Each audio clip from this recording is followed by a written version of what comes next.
आज के वीडियो में सभी दीदी भैया को नमस्ते। दीदी आज के इस वीडियो में हम बात करने वाले हैं कि स्वयं सहायता समूह में जो पदाधिकारी होते हैं यानी अध्यक्ष, सचिव, कोषाध्यक्ष, इनकी क्या जिम्मेदारी होती है। इसके बारे में भी आप सभी को संपूर्ण जानकारी बताएंगे, क्योंकि बहुत सी दीदियाँ समूह में पदाधिकारी के रूप में कार्यरत हैं।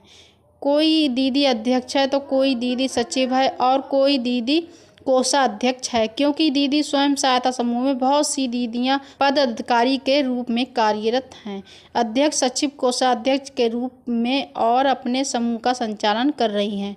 तो समूह में जो पदाधिकारी दीदियां हैं इनकी जिम्मेदारी क्या है, चलिए आज के इस वीडियो में हम आप सभी को संपूर्ण जानकारी बताएंगे। तो आज की वीडियो बहुत ही महत्वपूर्ण होने वाली है। वीडियो बहुत ही छोटी है, वीडियो को पूरा अंत तक जरूर देखिए ताकि आप सभी को स्वयं सहायता समूह से संबंधित नई से नई जानकारी बराबर अपने इस वीडियो के माध्यम से मिलती रहे। तो चलिए दीदी वीडियो शुरू करते हैं। तो देखिए दीदी, स्वयं सहायता समूह में कम से कम 10 दीदियां जुड़ती हैं, तब जा कर के स्वयं सहायता समूह बनता है। और इस समूह की सभी दीदियां अपने समूह का संचालन करने के लिए अपने समूह में 3 पदाधिकारी का चयन करती हैं, अध्यक्ष, सचिव, कोषाध्यक्ष। इन्हीं पदाधिकारियों के द्वारा स्वयं सहायता समूह का संचालन किया जाता है। इन पदाधिकारियों के कंधे पर स्वयं सहायता समूह की जिम्मेदारी रहती है। इन पदाधिकारियों की जिम्मेदारी क्या है, चलिए इसके बारे में भी हम आप सभी को एक एक करके बताते हैं। तो इसमें पहला पॉइंट है, अधिकारी को यानी अध्यक्ष, सचिव, कोषाध्यक्ष को पहले स्वयं नियम का पालन करना चाहिए।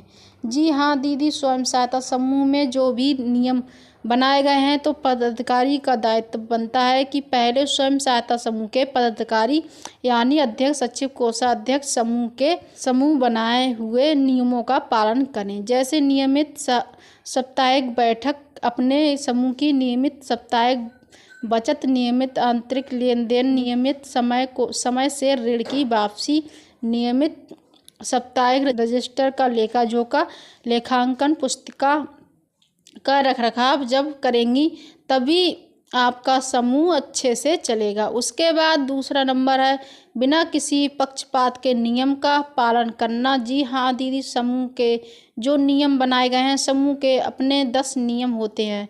ये जो 10 नियम बनाए गए हैं, समूह के पदाधिकारियों का दायित्व बनता है कि बिना किसी भेदभाव, पक्षपात के इन 10 नियमों का पालन अवश्य करें।